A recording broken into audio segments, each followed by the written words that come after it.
on Northeast Streaming Sports. It didn't go.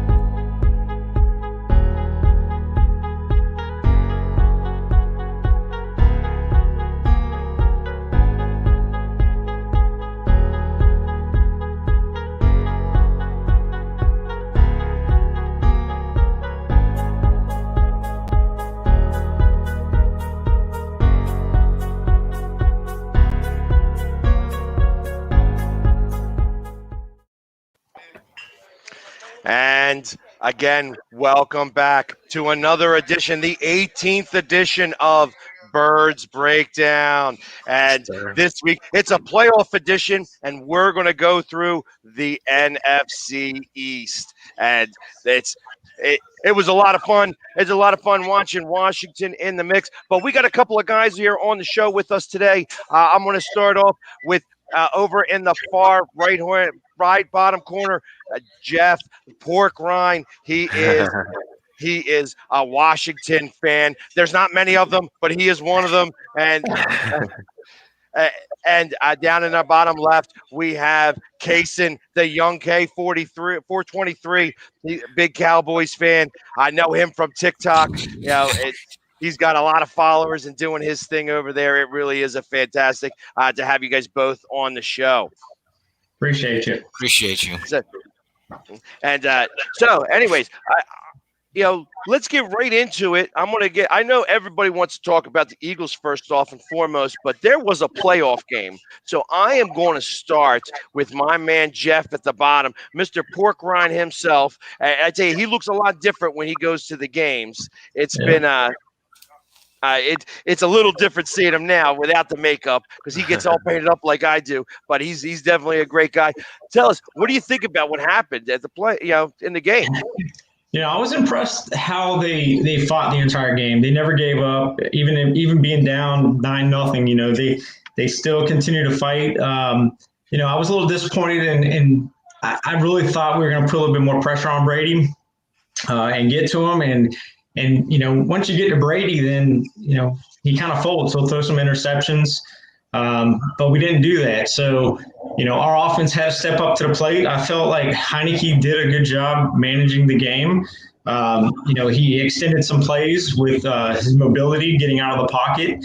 And, we all saw that one touchdown run that he had where he went Superman for the pylon. And that was pretty impressive. So, I definitely think that kid won the team that game. And, he played with a lot of heart. So I'm hoping that we bring him back next season for sure. But I tell you, when the moment I saw that Superman, I was like, wow, I'm all excited for this right now. It was a lot of fun to watch him play that and do that. And to be honest, I was rooting against Tom Brady. I didn't want to see Tom win that game. Yeah, it was not too many people did. So, but of course, So, and then it was like. And like I said, it was a much closer game than I thought. I really do. I kind of agree with you about the defense not getting enough pressure on Tom, especially right where he needed it. Like you needed to be able to move, get around his feet, and that was going to be the big deal. And they just didn't do that well enough. I was hoping that Sweat would be the one that would get in there because that's who I thought was the weakest part of their line. Was where Sweat was playing. I think he ended up only getting one sack, but I really thought, we would do some stunts and get the linebackers right up the middle and, get in his face because whenever you do go around the edge, he'll move up in a pocket and, typically the ends will miss every once in a while, but, he does not like the two times that we did get up in the middle with Deron Payne. I mean, he went down, he does not want to take hits. He went right down to the ground. So, yeah, well, he is 42 years old, so I mean that's like me being out there. Yeah, there's no way I'd be out there with those mentality. But but hey, I mean they were able to pull it off, unfortunately, and now we get to see the old men play against each other. In I guess the old man bowl. What that's going to be to see who kind of goes on to the NFC Championship. I mean, I'm going to be rooting for Breeze a little bit, but. Oh, yeah. Yeah, because I do not want to see Tampa have a home playoff game, a home Super Bowl. They don't get to be the ones that do it the first. That's right. Yeah. But and then we have on the other side, I'm going to talk about the Dallas Cowboys a little bit. So how upset were you there, Cason, that the Giants beat us? I was really upset. I saw a lot of behavior that we were causing penalties. I think Jordan Lewis, he headbutt receiver. I don't know if y'all watched the game or not, if y'all saw that, but he actually headbutt a receiver. I was like, man, why would you do that? And like, I was like, you're causing us a lot of penalties, man. Like, somebody get this man out the game for about 2 plays so he can actually be known that he can control his anger and stuff like that, because I think he was angry or something. And if y'all saw, he started laughing. He started laughing after he did it. And the defense, they did not show up. The offense was terrible. And Andy Dalton, he was overthrowing Amari Cooper a couple of times. He overthrown Michael Gallup a couple of times, and he just wasn't on top of it. And CeeDee Lamb has dropped a touchdown, which I was pretty upset about. But yeah, I really wanted to go to the playoffs, but I feel like we should win enough games instead of relying on somebody like the Eagles to pull it out. So yeah. I like how you threw that in there. I like how you threw that in there, because ultimately, that's the Giants fans are still crying a little bit. And just as you see, Sneaky G is not here with us yet. He will be here sooner than later. But of course, he would love to hear something like that, because I know he's watching while he's doing his thing, and he's going to try to get on in a little while here. We love you, Sneaky. So my question for you, Cason, was: do you think that Dallas prepared a little too much for the Eagles and thought the Giants were going to be a cakewalk? Yeah, I feel like they prepared a lot for the Eagles instead of the Giants. I think they thought the Giants was an easy win, but I was really alerted that the Giants defense was going to show up, because the Giants defense is actually the best defense. Well, not the best, but the second best defense in the NFC East. Mm-hmm. And like in NFL ranking, I'll put them at like top 10. And they did show up against our offense, and Andy Dalton wasn't responding. I agree with you, because I think like leading up to the game, Dallas was the hottest team in this division, and I don't know exactly what happened. Like it just fell off. But even just watching how Dallas picked us apart, and down in Dallas, it was definitely it was a bit of a surprise. It was definitely a bit of a surprise. But that's the NFC East in 2020, gentlemen. It's a wild, weird, unexplainable ride. It's going to be better next year. Yeah, we can only hope. I tell you, we got the first question right there.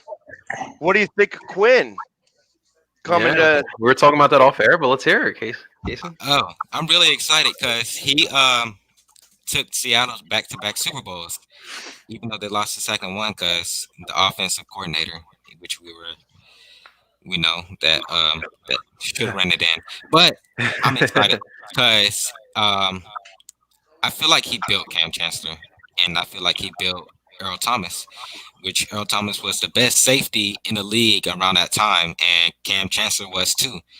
I'm pretty sure that they were like top 2 best, and Michael Bennett was on the team, and I feel like he can do something with DeMarcus Lawrence as well, and Alden Smith and Randy Gregory. And y'all can already tell Randy Gregory, he's actually pretty talented, which I thought he was not going to be pretty good after he got suspended, but he surprised me a lot. So, yeah, I'm excited. And I feel like he can do something with our cornerbacks as well. I will say, I mean, I was a little upset. That's someone I wanted here in Philly to be our defensive coordinator. Look, Dan Quinn, we all know in the clutch, as a head coach, he is not the best. We know this. But as a defensive coordinator, his track record, it speaks for itself. Even in Atlanta, like those defenses weren't terrible. The main problem was, again, the time management, and there was a lack of clutch gene going on in Atlanta. But I think that down in Dallas, there's some good pieces down there. Like we talk off air. Cason, like the scheme that Mike Nolan brought into Dallas wasn't a fit. It just flat out wasn't a fit. We'll see if Dan Quinn can bring a scheme that can work, because obviously we know here in Philly that down in Dallas there are some pieces that can be reckoned with on that defense. Yeah. And to go back to Jeff a little bit, what are your thoughts on first year Ron Rivera's coach and the staff? I will say I was excited, obviously, with the hire of Ron Rivera, because it's been a long time. I mean, since Joe Gibbs, part 2, which, I think the game had passed him. So, but I was excited about it. I mean, 2-time coach of the year. Honestly, I said it before, had we had the mini camps, the OTAs, the training camp, we probably could have easily won 4 more games. We would have been a lot more prepared. But I think he's done an excellent job, especially, having to battle the cancer and beating that. I'm excited for what year 2 is going to have for us. I mean, obviously, we're going to attract more free agents now that he's there. Where in the past, free agents really didn't want to go there. Or if they did, they came for a paycheck, not necessarily wanting to play there. And they made a lot of bad moves in the past, where I think, having Rivera there, that's in the past now. So, Jeff, I do have to ask. Listen, what you guys did this season was remarkable, and I admired as an Eagles fan what Rivera did, mustering through the cancer and still coaching a team to win the NFC East. It's remarkable, man. Like we can't bring, we have to give it credit where it's due. I am curious though, because I did hear the rumblings. So you did mention free agency. What are the possibilities? Because I think you guys need that quarterback. I think you guys can win if you get that quarterback. So what are your thoughts on the prospects of Cam Newton reuniting with Ron Rivera in DC? That's what I'm hearing, man. Yeah. Well, I'm hoping that's not the case. And honestly, I mean, I know Rivera probably would have done it last year had he not tried to give Haskins a chance. But, we'll see. I really hope that's not the direction they go, but he did win under Rivera before, so he just did not. To me, I didn't think he looked that great, with the Patriots. But different offense, so that's the key, I think. Yeah, no, he's familiar with Scott Turner and everything, so it could work. But that's not the direction I would want to go.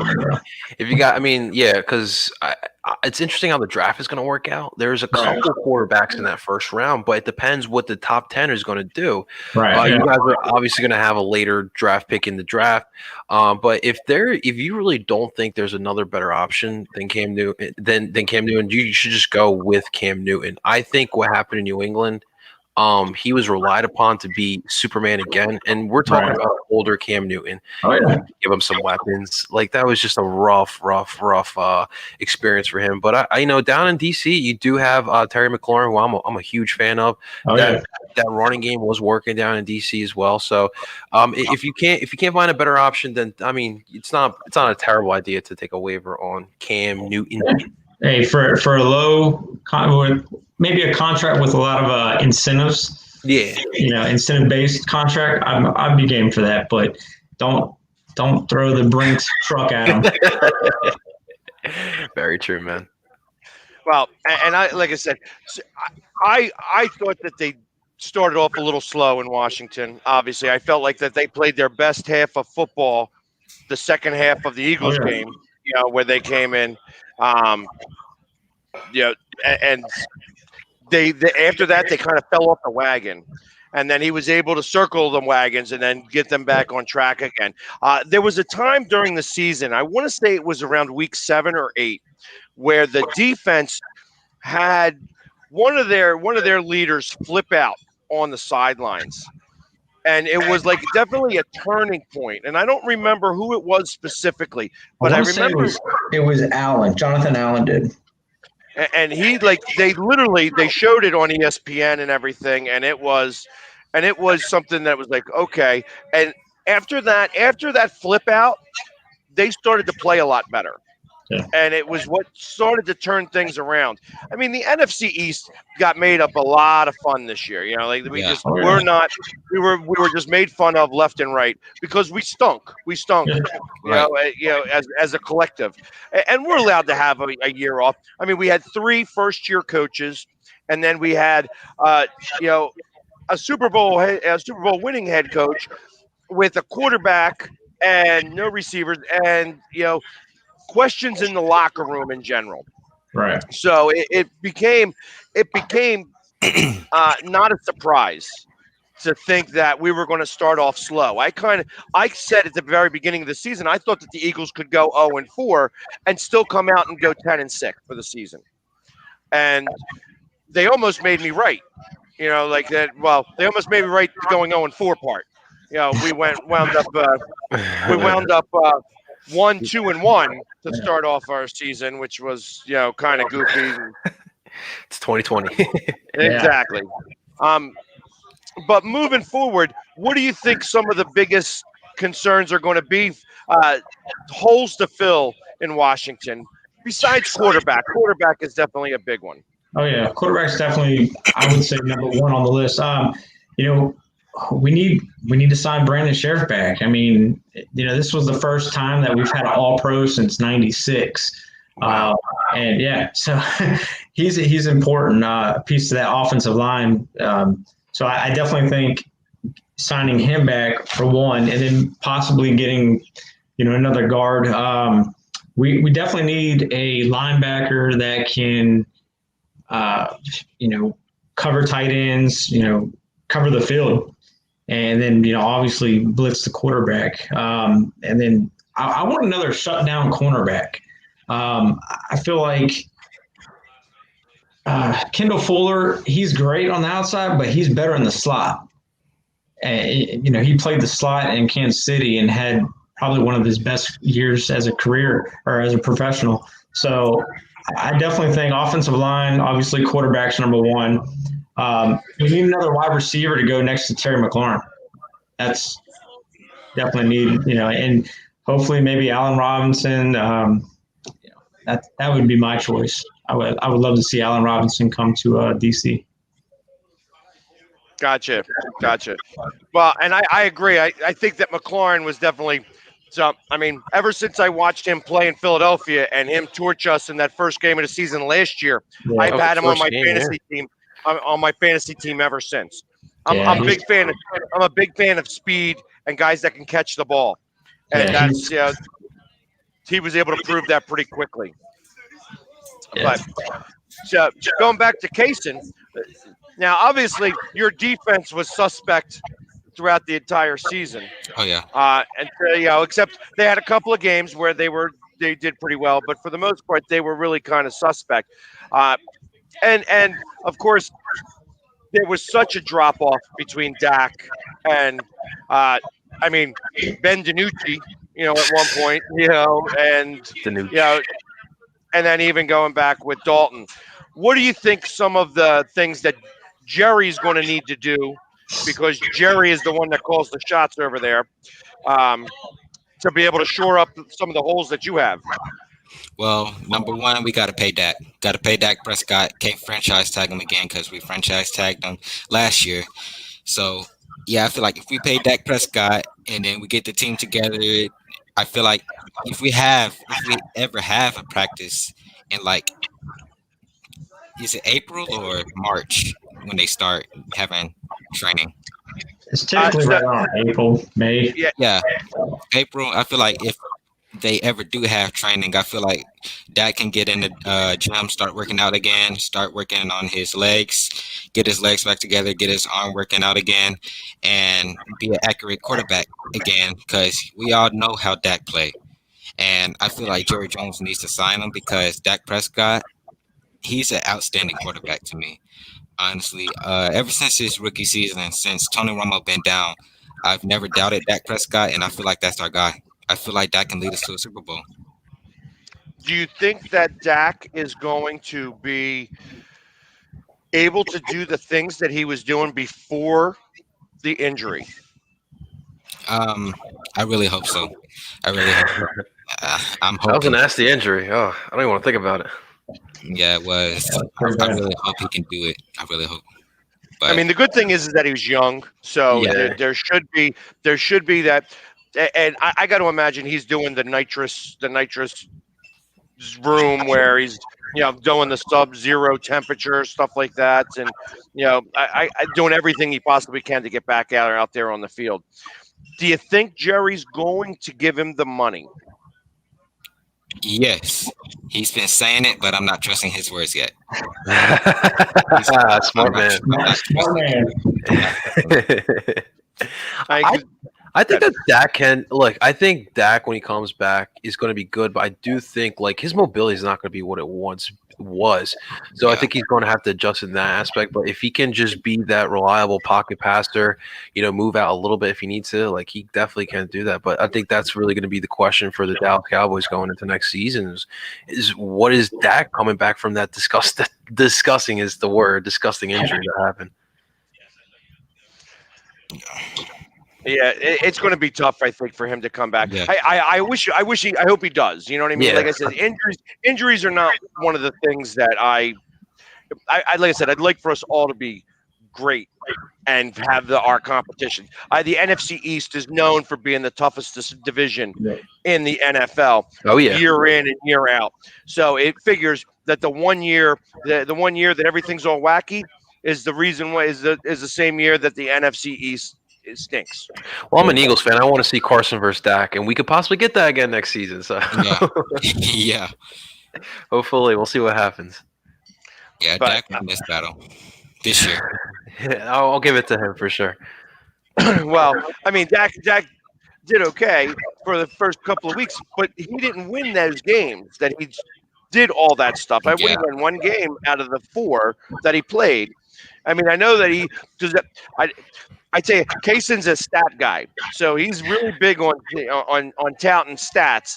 And I don't know how many times I've heard, because I tell you, he's going after Raiders people, because Raiders Nation has been saying a lot on that. Hey, Cowboys Nation is not such a thing. The Raiders Nation is the only nation, and that's whatever.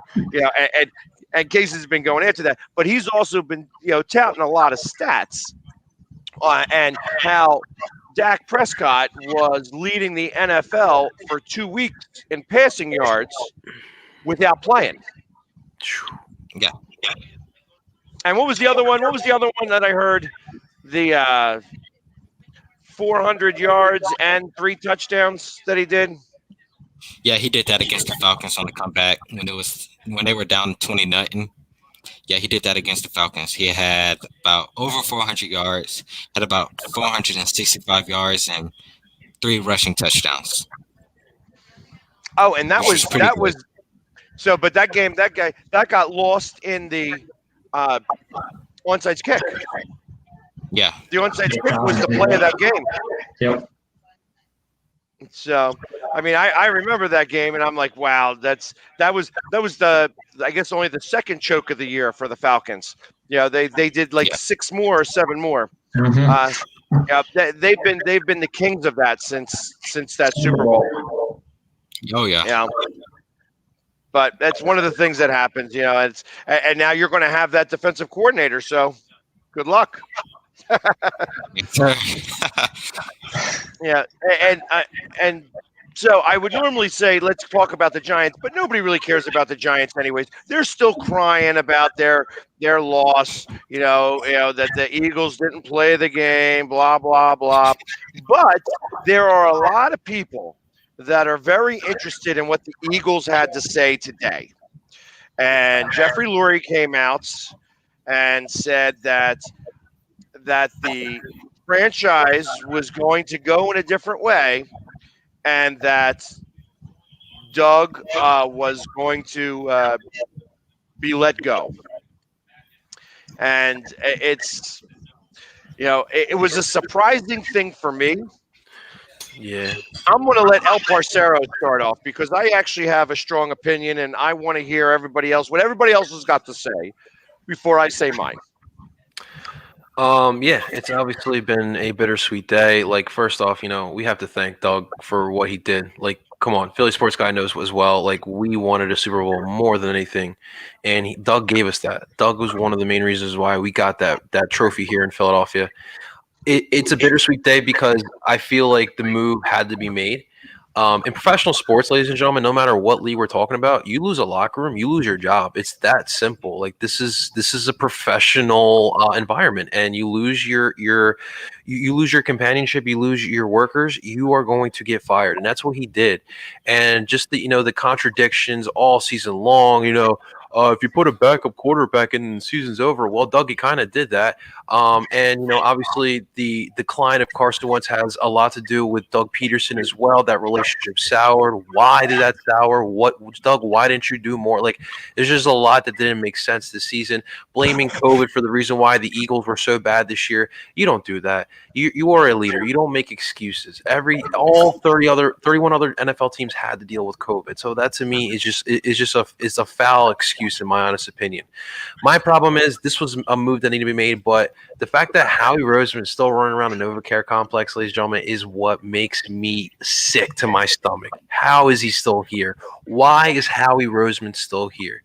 It's again, bittersweet day. The move needed to be made, but I don't think the job is done. Like Jeffrey, I don't understand how you look right at Howie Roseman and say, you could say, you've done a great job. Stay here a while. Like that makes no sense to me. But Philly sports guy, I know you're about to get a little loud, so let's hear it. Nope, I'm going to wait to hear. I want to wait to hear what these guys have to say first. So I want to see. You guys are in our division. I know that Jeff, you pay attention to the Eagles. I mean, you're down in Virginia Beach. I was stationed down there before, so I know all about that area. There's a good amount of Eagles fans out there. Yeah, it's a whole mixing pot around here. There's a lot of Eagles, Cowboys, Giants. I mean, the whole NFC East is in the 757 area. Yeah, I wasn't surprised that he was let go. It was just didn't they say just a couple of days ago that he was going to be back in 21-22 season? So exactly. I don't know. That part kind of shocked me a little bit, but. I think that was part of the MO. Like they're good at that. They're good at saying, "Hey, this is all going to happen," and then going against their word.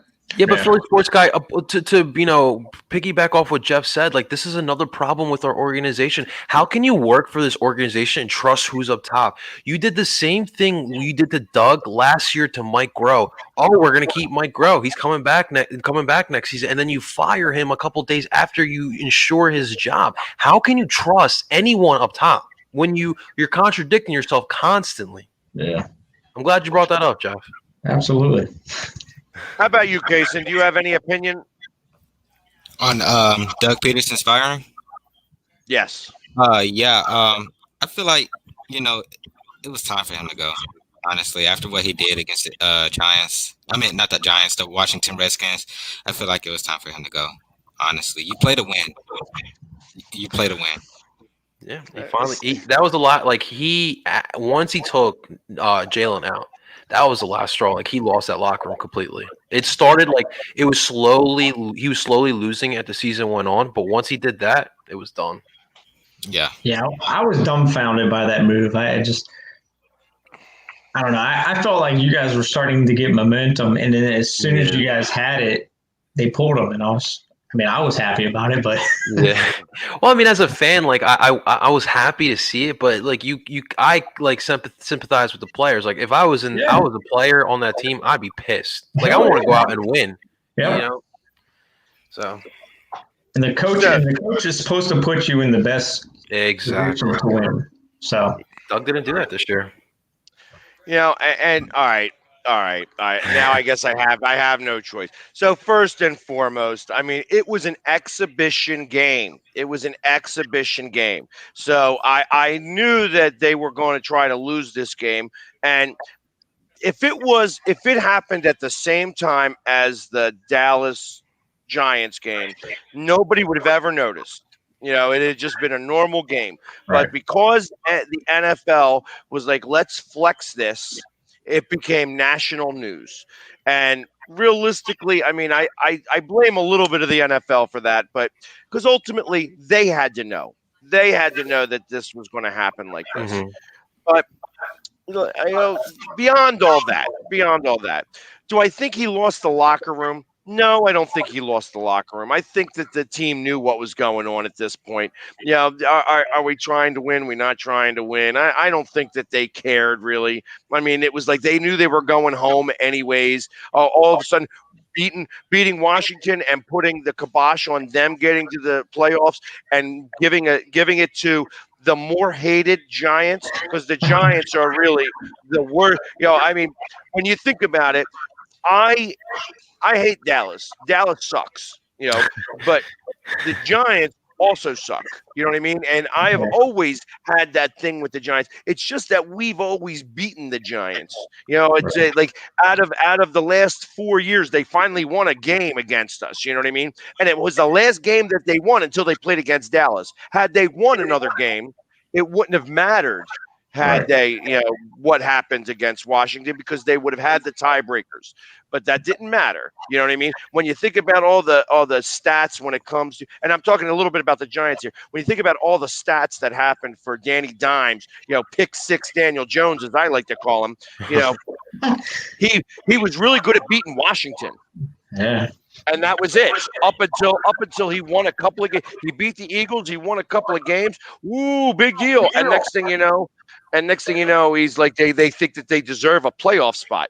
They don't deserve a playoff spot. You know what I mean?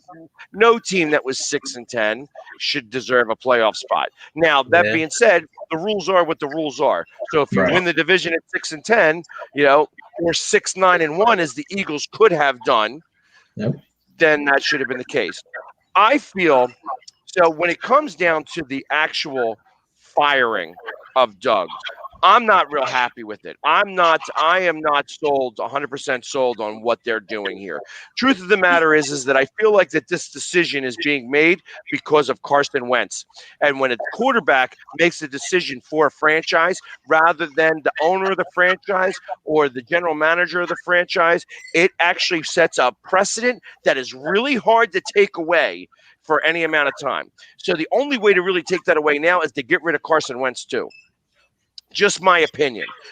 Now, is that going to happen? No. I tell you what, Doug was a Super Bowl winning coach. And everybody, I've gotten so many text messages and direct messages today saying, no, Frank Reich won that Super Bowl. Frank Reich has not won a playoff game since he left here. So I don't want to hear that. The fact that he made it to the playoffs a couple years, they had a good team ahead of time, but he ain't won a playoff game yet. So, in fact, I know that Doug Peterson won not only win the Super Bowl, but the next year won a playoff game. So I don't want to hear about the fact that, and 3 out of the last 4 years, he was in the playoffs. So to get rid of him, I think that this had a little bit more to do with Doug as well. I feel like Doug wanted to have a little bit more say on what was going on. I think that Doug felt very hand-tied to what was happening in the back office. And I think that this is a testament to a little bit to the executive portion of this franchise. That, yes, I agree. Howie's definitely now on the hot seat. He's definitely on the hot seat. If he wants to put out the same type of team next year, if that's what's going to come out, and that's the product that's going to be on the field, he has got to go, because you just got rid of a big portion of the reason why we won the Super Bowl. And it started in 2016 when he was loving on players, when he was doing that type of stuff, when he was talking about, hey, this is what we want to do. This is the culture I want to grow. And that culture started to get taken away and taken away and taken away.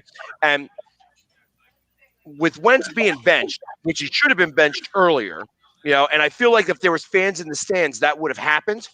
But because he was benched, of course he was benched later than he was supposed to. But I felt that the biggest mistake, I don't blame Doug for doing whatever he did against Washington, because we needed to lose that game for the better pick. And I don't care what you say, the better pick is the better answer for the franchise rather than winning that game. and killing Washington. Like I said, I don't want to do the Giants any favors for any reason. But beyond that, I'm saying that, he did that, and he didn't get a chance to pick his defensive coordinator. He didn't get a chance to pick. He said he wanted to keep his offensive staff intact, and they got rid of them. You know what I mean? So who is really calling all the shots? If it's Howie that's calling all the shots, then I want to make sure Howie is on the hot seat, because if this team comes out looking like crap next year, I want Howie to be the first head to roll, because it's time for his head to roll. And this is I don't own this is a $1 billion franchise. You know what I mean? Jeffrey Lurie owns this franchise, and if he's blind to what's going on past, in front of him with Howie Roseman, then there's a bigger problem at stake.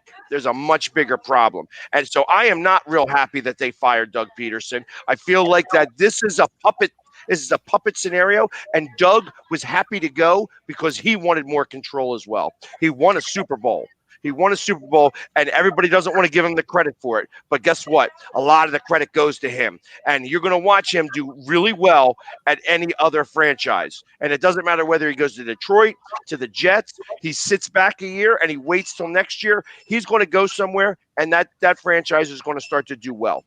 And that's just my opinion. I mean, I hear what you're saying, and I agree with certain parts of what you said. For me, it's tough because I hear like no one on the team is more important than anyone else. I agree with you. No one is more important than the team. However, I'm an Eagles fan, and let's face it, the quarterback history for this franchise is not the best. Like, Donovan McNabb is our best quarterback of all time. And no knock on Donovan McNabb because he was good when he was here, but that's our best quarterback of all time. So for me, it's really tough to just not try to make a franchise caliber quarterback work in Carson Wentz. And one of the main downfalls for Doug Peterson was the relationship between the two. Like you and I talked about it. How many times did we see on the sideline Jalen Hurts is talking to Doug Peterson, and why isn't Doug going to talk to Carson? Like, how many interactions do we see on the sideline between Carson and Doug? It's really not many at all. So that to me is the main problem. I was fine with bringing Doug back. Like, I didn't hate that part. Like, you heard me say it. I'm okay with bringing Doug back as long as he doesn't have the main voice in the offense. If you bring an offensive guy in here that can fix Carson or make Jalen into a franchise quarterback, I'm on board with that. But the Eagles and Jeffrey Lurie, I don't know what took Jeffrey so goddamn long. And Jeffrey's another issue too that we're not talking about enough. But it took Jeffrey a couple of days to realize, okay, maybe Doug needs to go, and that is a problem in itself as well. So it's a lot. A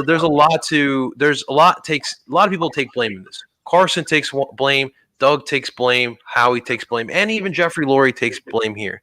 Fact of the matter is, Doug is gone now.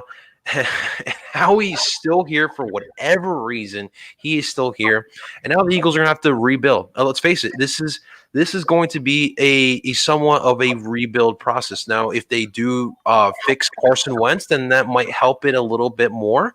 But still, like, I'm not confident with the wide receivers.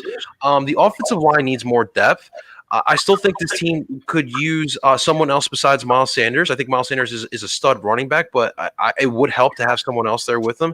This defense is getting older, and you still need players. So I still think that this team needs a lot here, and I don't trust Howie to fix this problem. Well, I agree with that. I mean, I agree. I think that Howie is on the hot seat. He better make something happen now. He ain't got no choice. He's got to make something happen now, or else or else he's the first one that's got to go. He's the first one that's got to go. Now we have to get a head coach, the whole coaching staff. We got to get a whole new coaching staff, which is wild to me. Yeah, it's exactly. And are they going to do it the same way before? Hire a defensive coordinator and then hire a head coach, or go the opposite way? You know what I mean? Like, this is there's. I don't like the way that they did things before. It was hodgepodge before. And now it's something completely different. So I don't know. I don't know how this is going to go moving forward. Kind of reminds me of the situation that we had with Bruce Allen. I mean, we wanted Bruce Allen fired for years, and he just, I don't know. I don't know if he had something on Dan Snyder. I don't know, but they would not get rid of that guy. And then finally, Dan Snyder wisened up and got rid of him and brought in Coach Ron. So it's just so weird. It is. It really is. You look at Howie's track record. Go ahead, Cason. Oh, same thing with Jason Garrett when he was with Dallas for so long. He wasn't going to the playoffs or nothing. Jason Garrett wasn't going to the playoffs, and Jerry Jones would not let him go. I was like, it had to be like, man, can you let this guy go? You're acting like this was a relationship. Honestly, you got to let this guy go. He's not doing anything, and talents are being wasted on this team. Yeah. And if he stays head coach, we are not going to go anywhere. He only has 2 playoff wins, I think, as a Dallas Cowboy. And did you hear the story? Did you hear the story how the Dallas Cowboys plane was having engine trouble leaving from Philadelphia once after they lost to us and lost first place in the division? So, all right, after the game in 2019, after they lost to the Eagles, the plane was having engine trouble. The real story to that was that Jerry Jones did not want to let Garrett on the plane, and he had to be talked into it. To let Jason Garrett on the plane, and it took. That's why it left 45 minutes later than it was supposed to, because he wanted to leave Jason Garrett behind, but he wasn't going to fire him for the last game of the season. He was going to wait until the end of the season where they beat Washington, I think, and we beat the Giants to win the NFC, but. These owners, like, they just get sweet talked by these guys. Like you both, Cason and Jeff just mentioned with their franchises. Like, these owners get sweet talked and they just fall for it. Like, this is a results-based industry. If you are not performing right now, you have to go. It's like that flat out simple. The NFL is a year-to-year league. That is why I always say I don't want this whole season. I don't want the Eagles to tank, because I know that teams can turn a 5-11 season to an 11-5 season. We've seen it plenty of times in the past.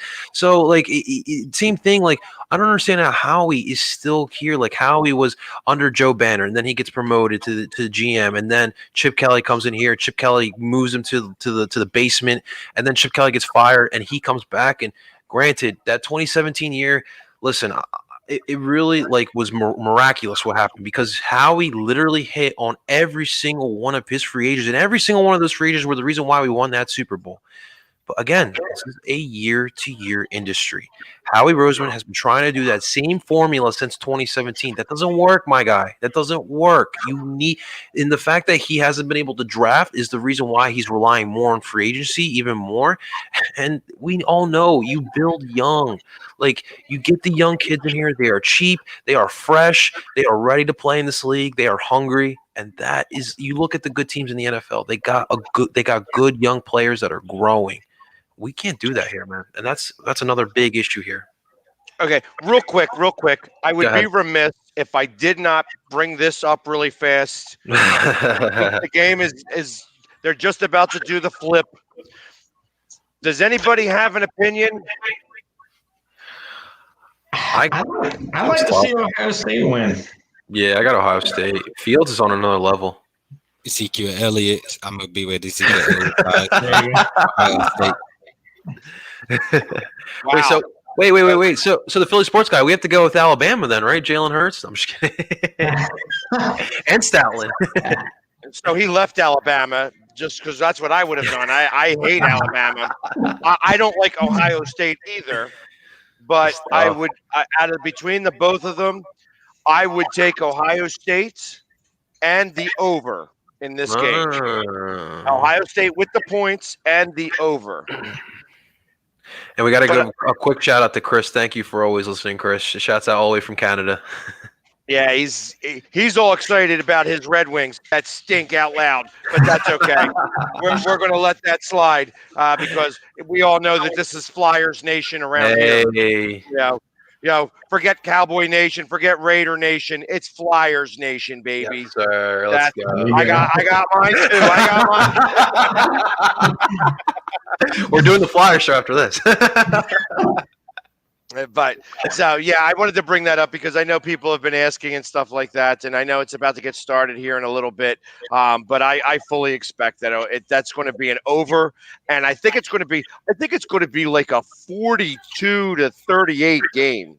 Like, I think it's going to be a lot of scoring in this game because I think that they both don't have defenses, and both offenses are pretty good. So, well, I will say if Justin Fields balls out, you can stamp it. He's the number 1 overall pick. That's what I don't know. I was thinking Trevor is still going to be number 1. I'll say. I mean, how would you not want Justin's doing it in the moments you want him to do it in? These are playoff moments. I mean, that sometimes translate to the next level. Well, I hear you, but you also need the other guys to play, and their defense didn't show up. I mean. Who knows? You know what I mean? Like it is what it is. I know that Justin Fields is a good player, and they're going to go 1 and 2. They're going to go 1 and 2. Trevor Lawrence, Justin Fields. They should, yeah. So that's why I expect that Peterson is going to be coach of the Jets. Who he's really tied with right now, especially because of Joe Douglas being tied to that. And it's a short move, right? You just like a 2-hour move. You move up to North Jersey. Yeah, I mean, it's who wants to play in Jersey, though? You know what I mean? Yeah, I'm still waiting for Sneaky to show up. I'm hoping he shows up. We need Sneaky. Yeah, it was his birthday today, or not today. It was his birthday, and his wife surprised him with a birthday. Nice. Dinner, and so they went out. He's got a big tomahawk steak in his hand, and he's eating it like steak, man. Exactly. So I and he didn't know about it here until they were about ready to leave. So he let me know really quickly. So it was. I have to give him a pass because it's his birthday, and I know that. And I know that the Giants actually did pretty well. I know that they're still crying that the Eagles lost, and ultimately that they beat Dallas, to do that, and they beat the Eagles and Dallas and Washington. So they really were probably the best in the division. I think they 5-1 this year. Yeah. So I mean, because they beat Dallas twice, they beat Washington twice. I mean, they beat Washington Dallas once. You guys split? Yeah. You guys won the first one? Yeah. With what, Ben DiNucci? No. Andy Dalton. When Dak went down. Okay. Dak got injured against the Giants. That's right, yeah. Gotcha, okay. Okay. So, and then, but yeah, I mean, Danny Dimes has had Washington's number. That number just happened to be the 20 or the 19-yard line, and that's what trips them up sometimes. So the 19 is number 19 seems to beat him up all the time. But anyways, so going into next year, I'm going to start with the NFC East Champs this year. Yeah, the last time you guys won it was when? It was 2015. And that was with RG3? RG3. No, RG3 was 2012. Kirk Cousins was 15. Oh, gotcha. Right. Gotcha. Was Shanahan where do you was Mike Shanahan still there in 2015? Or was that Gruden? No, that was Gruden. Okay. Where do you think you end up next year? Man. I would love to say first again, but I don't know, man. Looking at the schedule, or not the schedule, but looking at our opponents next year, I mean, when you end up first place, you're going to play all the first place teams. So, and we all played, the AFC West. What is it, the West. Yeah, we got Kansas City, and I'm not too worried about the Broncos. Chargers. I mean, Herbert's looking good. I don't know, man. Maybe a wild card. I don't think we take the East again. It's hard to repeat in the East. It is, especially since the year 2000. Since the Eagles started losing. Yeah. It's been what? I think it's been 12, 13 years that there's not been a repeat champion. Yep. It's the NFC East every year. It's always a battle. Yep. How about you, Cason? What are your thoughts for next year? I hope we go at least 9-7. 9-7, at least have a positive record and not a negative record like this year, because it's pretty tough, and I feel like Washington's going to be good next year, and the Giants going to be good next year, and there's a 50% chance that Philly will be good next year, and I feel like those will be tough games. Those will be tough games. Got to win the division games. Got to win all of them. So I feel like Dallas can be good. I feel like we can be good, and we play the Chiefs. And I don't know how that's going to work out. So. Yeah, well, I guess that'll depend on how they do in the playoffs this year as well. Mm-hmm. So, El Parcero, what are your thoughts?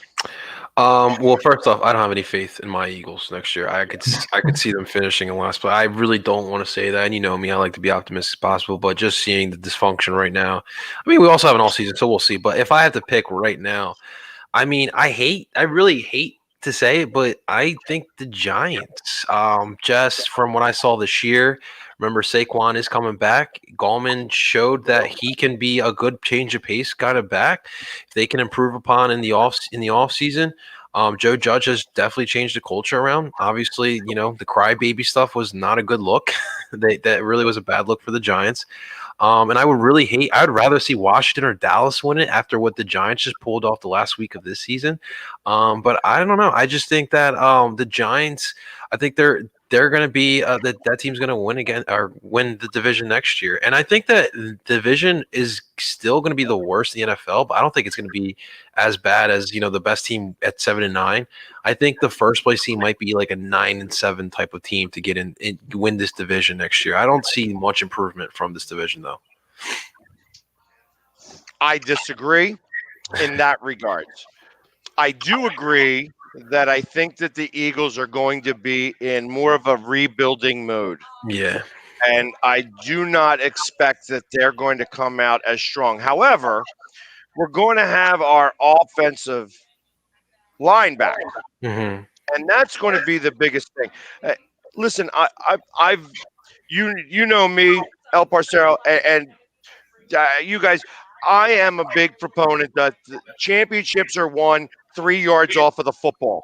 Mm-hmm. Offensive and defensive line, that's what wins championships. You got somebody who can catch a ball. It doesn't matter how well they are. They got to have some speed and such like that. But ultimately, if you have an offensive and defensive line, you're able to make things happen.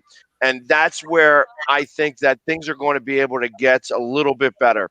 I think that if Washington doesn't come up with a quarterback, then that's going to give us a little bit of a leg up. Do I think that Carson Wentz is going to come back as a ball of fire? He better, is my response to that. He better, because there's 2 jobs at stake at that. His and Howie's. You know, and ultimately, whoever they bring in as a coach better be ready for the fire that's coming. I mean, there's fire that's going to be coming from the whole franchise fan base, because we've had a whole year where we haven't been in the stands, and we are going to be fired up. Yeah, so I would be leery coming with opposing colors, unless you're with me, into our stadium next year. It's just going to be a very tough place to come play with fans. Real quickly, I wanted to. I've had a lot of people wanted to come on and ask some questions. Do you guys mind taking a couple of questions? Yeah. All right, so there's going to be some people that'll jump on here. I'm going to give them a quick second to kind of see. I know Keith has been begging to get on the show here, so I know he's going to pull up here in just a little bit. Here we go. Keith, what's up, my man? Keith has been very patient. He's wanted to get on the show since we started here. Keith, what's up, brother? What's up, Keith? Can you hear us, Keith? Keith, can you hear us? You- You there? His audio's not working. It's your audio. Yes. There we are. There he is. What's up, Keith? What's up, Keith? Hey. Hey, so I know that you've wanted to get on here for a little while. What are your thoughts? What is it that you wanted to ask the panel?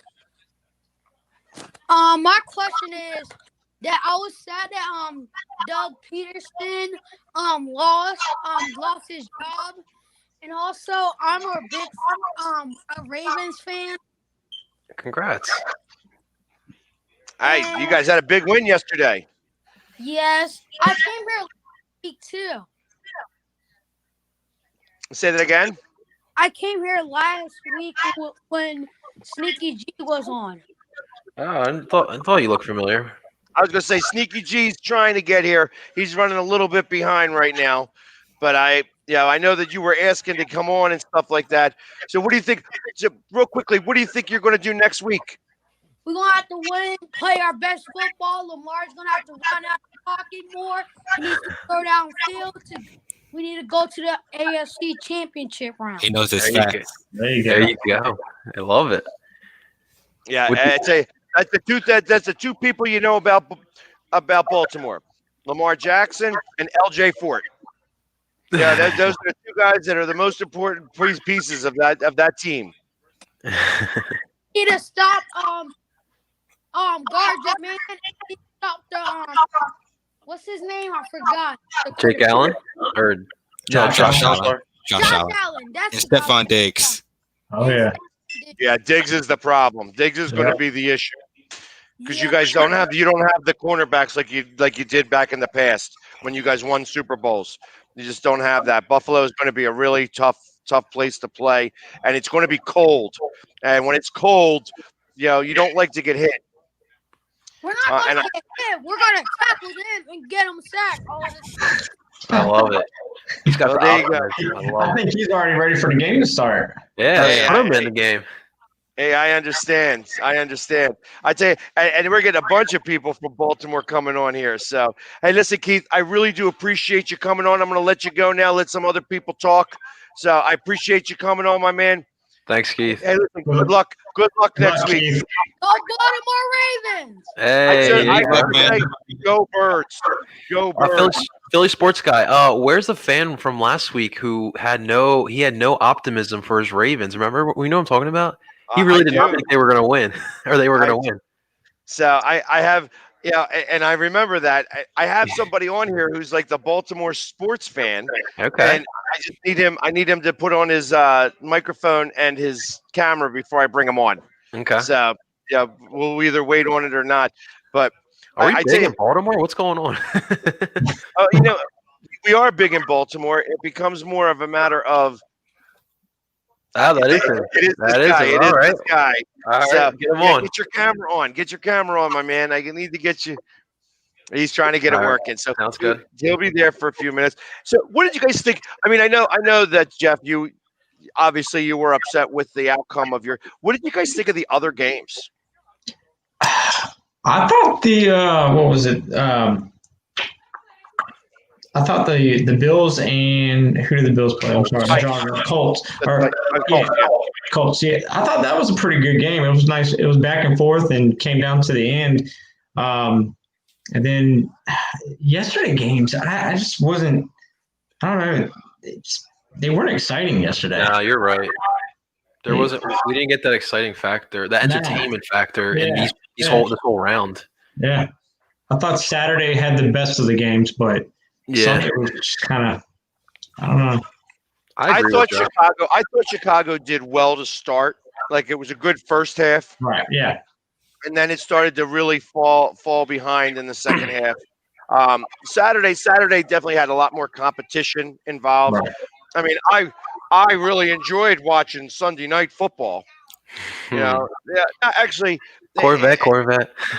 It was kind of funny to just kind of watch that a little bit. You know what I mean? Just, and I don't like to hate on people. You know what I mean? But they hated on me. They had to come in season long, and that's why I had to repost my video about, hey, it's not how you start the race, it's how you finish. That's right. And that's a big deal. That it really comes down to that. And ultimately, they showed it. I mean, you could tell that they were very unprepared and very tight to start that game. I mean, like, hey, the center threw it back 20 yards. 20 yards to start the game. Yeah. So I wanted to bring up real quick as far as wild card weekend. So obviously yesterday's topic was Nickelodeon or NFL Nickelodeon. Now look, we have to recognize that there's another generation coming up as far as NFL fans goes, and I thought that the Nickelodeon NFL broadcasting was pretty good. I obviously it's for kids, so there was cheesy things going on. Right. But honestly, if the Eagles were on NFL Nickelodeon, I would watch and I would just turn off the audio, put Merrill on like I usually do. But like I thought they did a solid job, and for the kids, I think the other leagues need to take notice. I think this is a good thing that they're doing for the kids, help cultivate the next generation of football fans. So I just wanted to say, and the Nickelodeon did a solid job. Don't listen to the haters, Nickelodeon. hey, well, you know what? And I'm sorry. Go ahead. No, I thought at first when I heard, I was like, football's on Nickelodeon. I was like, I mean, from what I saw, like when they were scoring a touchdown, the slime would come up in there, and I thought it was pretty cool. I mean, I thought it was interactive, different, but yeah, it was pretty cool. Yeah, we've seen I've been a football fan for like 15 years, right? So like I've seen the same broadcasting, the same stuff every year. Obviously technology gets a little bit better, so you see some cool different tweaks here and there. I do like the 8K camera that Fox has been implementing. That is really sleek. I love that. But no, like you said, like the first down yardage, it had like the little slime going through it. The like 1st and 10 had a little slime go through, so it was interactive and it was different. It was refreshing. I think we should. I don't think we should kill it like what I saw on social media. Yeah. Well, you know what, and always the haters are going to come out first to talk about something. You know what I mean? I and the only thing that I can really equate that to is that the moment that they brought out the Flyers brought out Gritty, everybody hated them until somebody said something about it from another team, and then all of a sudden they started to love it. We loved it. I am not such a a proponent of change. I don't mind change. So something like that was actually worthwhile. Now, was it very childish? I can appreciate that. You know what I mean? It was a little too much for me to be able to handle. But imagine, like Philly sports guy, like you're a dad. Like as a dad, like now you can watch the game without your kid being like, "Oh, can we watch something else?" Like you can both now enjoy a football game together, and I think that's something else pretty cool. Well, there's something to be said for that. There's also like, I mean, so yes, I guess maybe my kids would watch it with me. You know what I mean? If they're going to think that by scoring a touchdown, somebody's going to get slimed, or at least looks like they get slimed. Right. You know what I mean? It's kind of, I guess it's kind of, I didn't see any of it until I watched on Instagram. Yeah.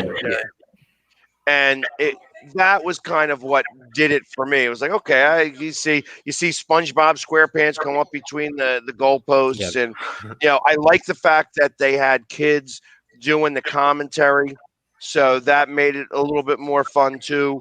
I guess just to kind of see them doing all that, the play-by-play and such. Yeah, I mean, these are the things that are important. You know what I mean? To be able to bring up our the next generation moving forward. I thought Nate did a solid job. The Gabrielle Neve, I think her name was. I wasn't a big fan of hers. I thought you could have gotten someone that knows a little bit more about the sport. And No Eagle's okay too, as far as the broadcasting group was. Yeah, it's So I mean, it's always going to be something like that. I mean, I got to tell this guy, we still don't see him. No, we still don't see a Baltimore sports guy. So. Or we have Washington the Fan. I got to get him on here real fast too. Washington the Fan is coming on real fast because Lucas is the one that's really set up right now. So I'm going to bring him on real fast. Lucas, you there, Luke? Oh, he disappeared. I got Washington, the Fan, and the Baltimore Sports. Now, Washington, the Fan came on, was all very excited. He was ready for the win to come on. He was definitely touting your football team over there on the Sneaky G podcast. But it didn't quite work out for you guys. I'm hoping he gets his stream going on here, and we got to hurry it up, guys, because we're running late now. So we got. I want to get hopping here. There he is. There he is. Washington, the Fan. WTF. You got the fan. I'm gonna bring him down here. So I got one of the hog farmers on here for you. Are you hearing us, Washington? WTF? My bad. There you go. So I got one of the hog farmers on here for you. It was actually a really good game to watch. It didn't come out the way we wanted it to, but what do you think of Heineke? See, this is the thing I said. I like him. For that first game, he played great. But I'm worried about, can he be consistent in regular season games? Like, if he can't be consistent, then we're going to have to go with somebody else. But right. Well, but ultimately, as of right now, I mean, he did the Superman touchdown. So, I mean, you don't have anybody else on the squad that's going to be able to do this. You're not going to have Alex. Alex isn't going to. I think he should retire, and not because I don't think he can play anymore. I think that it's just his body is going to hurt him. His body's going to hurt him. This is what I was thinking: is maybe we sign him for a year and have him as like a third or a string, like one of the string backups, but then have him as a coach, a quarterback coach. Well, Alex still has one more year on his contract, but I think he retires. I mean, he has nothing to prove. He did exactly what he was set out to do, and that was make a comeback and get on the field, and he did that. He has nothing else to prove. His wife converted his I'm trying to think of the name of the brace that he wore. But she converted that into a Super Bowl trophy for him, which, I mean, rightfully so. That was pretty impressive to come back, especially if you watch the what was it, the Project 11. That was pretty gruesome. That leg was pretty gruesome. So I just not thought about it too. It was worse than Dax. Yeah. Much worse. Worse. He almost died. He almost died. He almost lost the leg. There was so many different ways that could have gone in a different way. So yeah, absolutely. I definitely think we do need to sign Heineke. I'm not too worried about the consistency. I think the kid's got a lot of heart, and he was out of the game for a little bit, and getting in there, it kind of got that fire going in his gut, and I don't see him letting us down. I think he'll come out, and I mean he won the team over Saturday night. I mean Terry McLaurin went on there and said, "I hope we're teammates in the future." So and he's got the relationship with Scott Turner, and I think he went to Minnesota with Scott Turner and followed him to Carolina after that. So there's some chemistry there. So he played very inspired. He did. Inspired. And I think that actually helped inspire the rest of the team. When you do the Superman jump for a touchdown from the 5, I thought about that as I'm thinking about that. I'm like, wow, that's like, so what do you liken that to? That was like Michael Jordan dunking the ball, jumping from the foul line and things like that. Those were the types of thoughts that I had in my head. And that's really exciting. Yeah, and I mean, Chase Young loves him. Chase Young absolutely loves that guy. So, we'll see. So I think, in my opinion, what lost us that game is I don't think we could get to Brady. You're exactly right. We did not get to Brady. We got to Brady, I think, 3 times. Yeah. Yeah, you got to get to Brady, especially with that line. And that's one line I'm not looking forward to seeing the next couple of years, especially Chase Young. Chris said Dan Quinn is not with Dallas. Yes, I am excited about that too. Yeah, that was he officially signed. And he also says Chris is great on our updates here. 7-7. You know, it was opening drives for both teams. We might have to put Chris on the payroll. Jeez. Yeah, he's on it. Chris is always on it. So, but listen, WTF, I appreciate you coming on, my man. Yeah, listen, it was a tough loss, but you know, like I said, you guys showed a lot of heart out there. You did you saw that I actually was rooting for you guys. You know, I think that you guys did the NFC East proud, and you know, I look forward to competing against you next year again. You know, I can't wait for the next season to start already. Yeah, I can't either. Yeah, I really want a rematch with Washington. They beat us so bad twice. And I was loving every bit of it. It doesn't happen too often, trust me. You gotta love this division, guys. But all right, well, I appreciate you coming on, WTF. You have a good night, and I would tell you to do Real my quick, thing. can I ask you guys a question? Go ahead. What is for Philly? Are you guys happy that you got rid of Doug Peterson?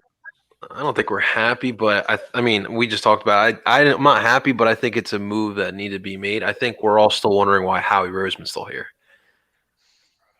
I'm not happy about the move. Yeah. Me personally, I'm not happy about the move, but okay. I would have much rather had him here and gotten rid of Wentz, but I didn't make that. That's why they pay me the big nothing. But hey, listen, my man, you have a good night. I appreciate you coming on. I'm sure I'll see you again. You like to follow us and you like to see what's happening around Appreciate us. it, W2F. Yeah. All right, you See have you a guys. good night. Thank you. Take care. Have a good one. Thank you. Take care. All right.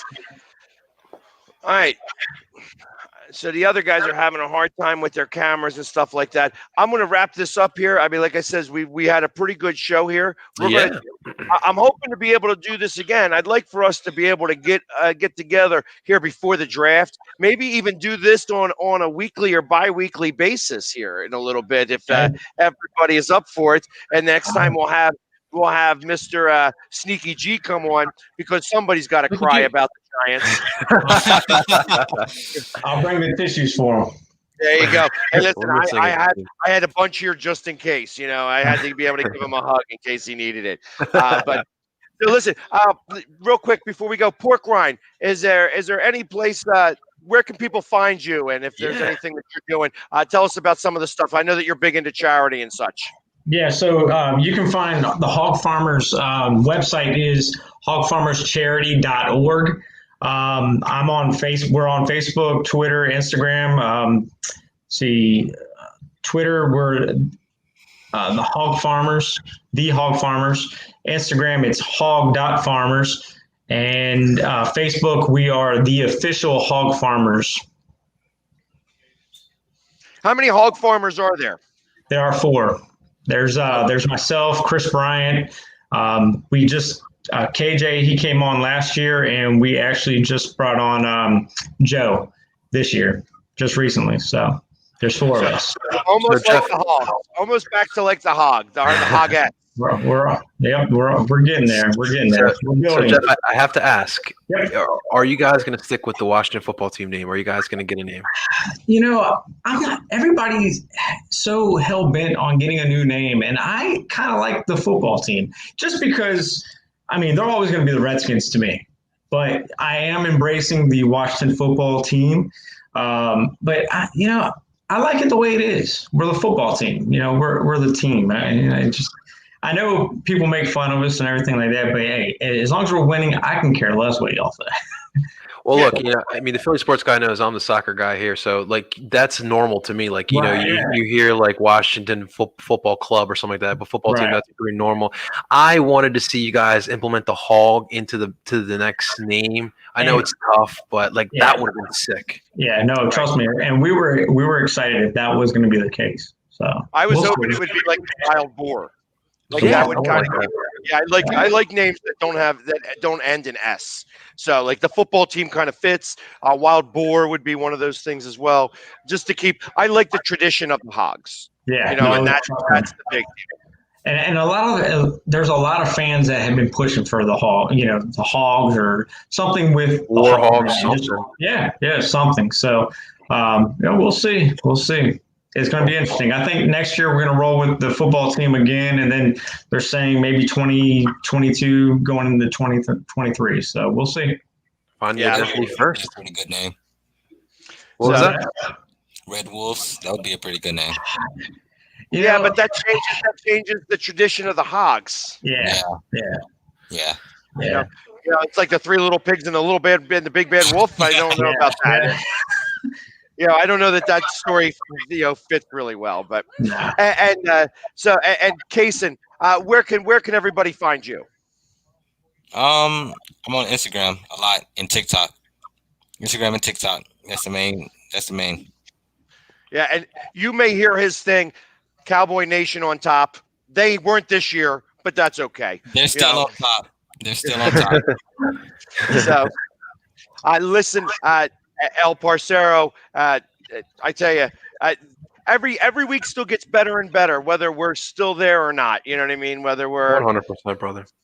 So 100%, and we're not done yet. We're gonna go all the way to the end of the season. So, absolutely. I thought about ending early, but no, we're going to keep on going. Go Birds! Yes. But listen, guys, Jeff, Cason, I really do appreciate you guys coming on with us today. Thank you very much. And hey, listen, this was another Birds Breakdown NFC Breakdown edition. Thanks, guys. You guys have a great night. You too. Go Birds! Go Birds! Yeah.